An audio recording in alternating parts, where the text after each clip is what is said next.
Corruption cases खत्म हो, और जब भी करप्शन केसेस खत्म होंगे वो भगौड़ा जो लंदन बैठा है वो जल्दी जल्दी पाकिस्तान वापस आएगा। इसका अगला हमला होगा पाकिस्तान की फौज के ऊपर। नेपाल में जनाब नरेंद्र मोदी और नवाज शरीफ छुप छुप के मिल रहे थे, जैसे कि कोई रोमांस चल रहा है इनके बीच में। छुप के क्यों मिल रहे थे?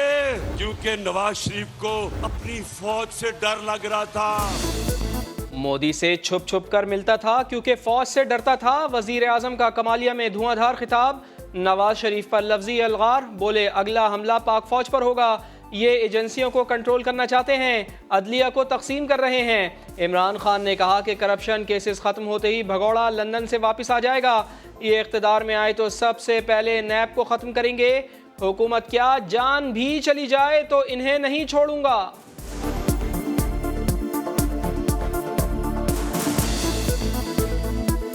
जोर इमरान खान पे लगा रहे हैं कि अगर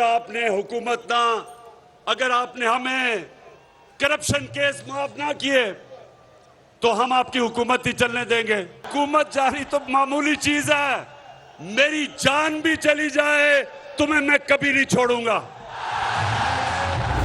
सबसे पहले आसिफ जरदारी आपका शुक्रिया, उसके बाद जिसकी कीमत नीचे आ गई है डीजल, उसका शुक्रिया। सबसे ज्यादा मैं शुक्रिया अदा करना चाहता हूं जो पाकिस्तान का जूते पॉलिश करने वाला एक्सपर्ट, जूता देखता है तो पॉलिश शुरू कर देता है, वो है मकसूद चपड़ासी वाला शहबाज शरीफ। इनकी शक्लें देख के लोगों को इतना खौफ आया, वो लोग जो तहरीक इंसाफ से दूर हो गए थे वो ये थ्री स्टूजेस की शक्लें देख के सब वापस आ गए। वजीर आजम ने एक एक करके हरीफों का नाम लिया, तनकीद की नोक पर रख लिया। बोले हमसे दूर होने वाले 3 चूहों को देखकर वापस आ गए। इमरान खान ने कहा कल पाकिस्तान की तारीख का फैसला कुन दिन होगा। राह हक पर खड़ा होने के लिए इंसानों का समंदर निकलेगा। लूट मार के दिन खत्म हो गए, अपोजिशन को पैगाम जाएगा। जब आपको पता है कि चोरी के पैसे से एक हुकूमत को गिरा रहे हैं मुल्क के सबसे बड़े डाकू, तो सारी कौम पे अल्लाह फर्ज कर देता है कि आप बुराई के खिलाफ खड़े हो। ये दिन होगा जब ये कौम जिंदा होगी। परेड ग्राउंड इस्लामाबाद में देखना चाहता हूं अमर बिल मारूफ के ऊपर खड़े होने के लिए। आप बूटों को चाटने पे उतर आए हैं। पहले न्यूट्रल पे तंकीद कर रहा था, अब न्यूट्रल पे माफी मांग रहा है। अब आपको पता जाएगा कि ऑपोजिशन क्या है, नैब क्या है। जब सहूलतकार मौजूद नहीं तो आपका हशर जो ये कौम करेगा तारीख याद रखेंगे। एक शख्स के लिए इदारों को मुतनाज़ा नहीं बनाने देंगे। न्यूट्रल कहने वाला आज न्यूट्रल कहने पर माफिया मांग रहा है। हिम्मत है तो मैदान में आओ, स्पोर्ट्समैन स्पिरिट दिखाओ, जलसा जलसा मत खेलो, 172 लोग लाओ। जियाले का जोशीला खिताब वजीर आजम पर एक के बाद एक वार किया। इत्तेहादियों को मिलने वाले अलक़ाबात और कमजोर उर्दू के तानों का भी खूब जवाब दिया।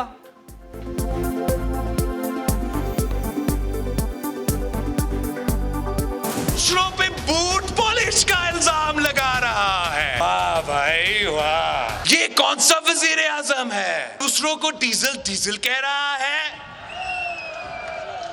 ये वजीर आजम डीजल है। मेरा उर्दू तो 30 साल की उम्र में कमजोर है, आपका तो 70 साल में आपको उर्दू नहीं आया।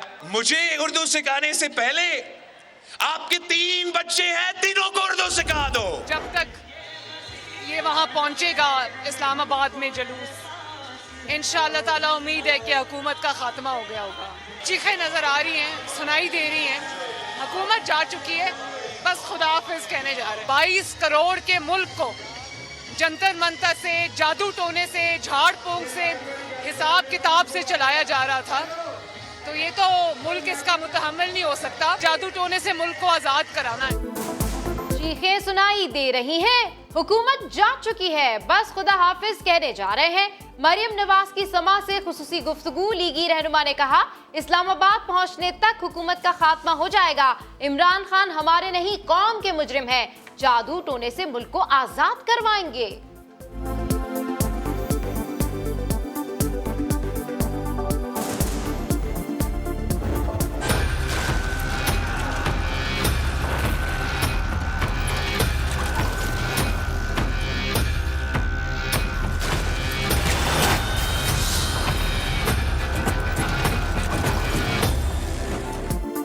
एतमाद या अदम एतमाद, किसकी जीत और किसकी हार? सड़क सियासत जोरों पर, हुकूमत और अपोजिशन दोनों सड़कों पर। तहरीक इंसाफ कल इस्लामाबाद के परेड ग्राउंड में अमर बिल मारूफ जलसा करेगी। कुछ काफिले पहुंच गए, कुछ रास्ते पर। जलसा गाह को सजा दिया गया। PDM का रुख भी शहर इख्तिदार की तरफ। नून लीग का महंगाई मुकाओ मार्च मरियम और हमजा की क़यादत में लाहौर से इस्लामाबाद की जानिब रवा दवा।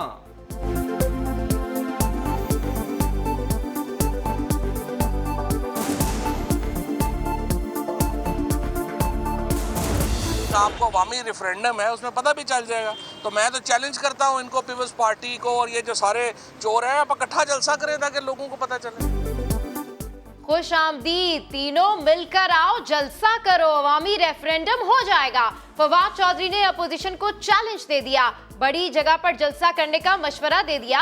फैसल जावेद और अली जैदी ने कहा, हमारा जलसा देखकर अपोजिशन की कांपें टांग जाएंगी। गवर्नर सिंध इमरान इस्माइल बोले, इमरान खान ने ट्रम्प कार्ड सीने से लगा रखा है, वोट खरीदने वालों की नींदें उड़ जाएंगी। वज़ीर आज़म अपना ट्रम्प कार्ड जो उन्होंने अपने सीने से लगा के रखा वो जल्द आवाम के सामने लाएंगे और नींदें उड़ जानी है उन लोगों की जो खरीदो फरोख्त में इस वक्त मुलव्वस पाए जाते हैं। आई है अदम एतमाद, अब दो हमारा साथ। हुकूमती वफ़द की चौधरियों से मुलाकात। शाह महमूद ने पैगाम दिया, काफ लीग के तहफ़्फ़ुज़ात वज़ीर आज़म तक पहुँचाने का वादा किया। अगली मुलाकात इस्लामाबाद में होगी। मीडिया टॉक ना हुई, मुश्तरका एलामिया जारी। शाह महमूद कुरैशी ने कहा, अल्लाह ने कभी हमें खाली हाथ नहीं भेजा। परवेज़ खटक से सवाल हुआ, क्या इमरान खान की हुकूमत का पत्ता कट चुका? परवेज़ खटक बोले, अल्लाह ना करे। हुकूमती वफ़द की BAP रहनुमाओं से भी मुलाकात। हुकूमती इत्तेहाद ना छोड़ने की दरख्वास्त। बलूचिस्तान अवामी पार्टी ने फैसले के लिए वक्त मांग लिया।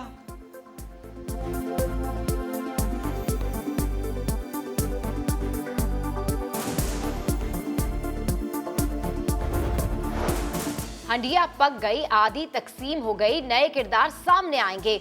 जलसों से हुकूमतें जाती तो अब तक 100 हुकूमतें जा चुकी होती। बाहर मौजूद शख्स को तबीयत के मुताबिक दवा नहीं मिल रही। चौधरी परवेज इलाही की मायनेखेज बातें। समा के सवाल पर बोले, जुर्म नहीं हुआ और अदालत पहुंच गए। सुप्रीम कोर्ट ने भी कह दिया, वोट कास्ट भी होगा और गिनती भी होगी।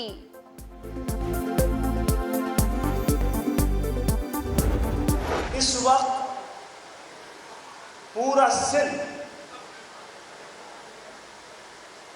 सबसे ज्यादा अगर किसी चीज की लपेट में है और गुज़िश्ता 10-15 साल से है तो वो बदउनवानी। अब इस सूबे का उन्वान ही बदउनवानी बन के रह गया। MQM ने अब तक कोई ऐलान तो ना किया, मगर खालिद मकबूल सिद्दीकी ने सिंध हुकूमत को चार्जशीट करके इशारा ज़रूर दे दिया। बोले, कई बरसों से बदउनवानी ही सिंध का उन्वान है। MQM और हुकूमती वज़रा कमेटी की भी बैठक लग गई। मुतालबात में पेशरफ का जायजा लिया जाएगा।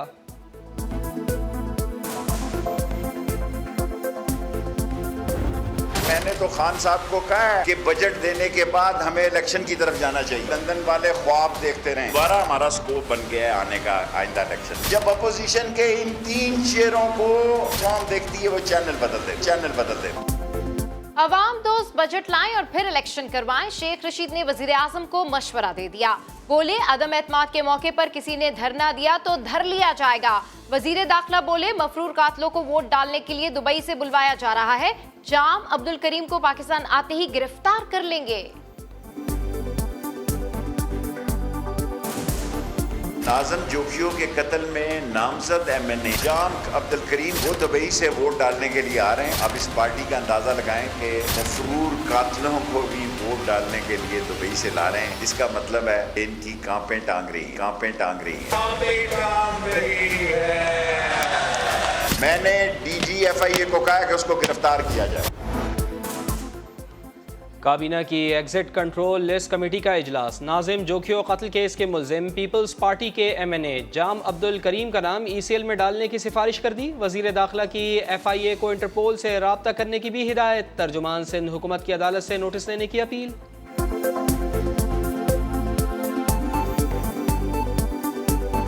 जाम अब्दुल करीम साहब ने protective bail Sindh high court से ली है 10 दिन की।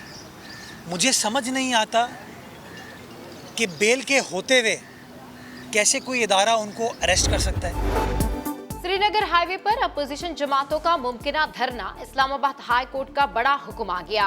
NOC की खिलाफ वर्जी करने वालों से सख्ती के साथ निपटने का हुक्म दे दिया। अदालत ने करार दिया इंतजामिया खिलाफ वर्जी करने वालों का स्टेटस देखे बगैर कार्रवाई करे।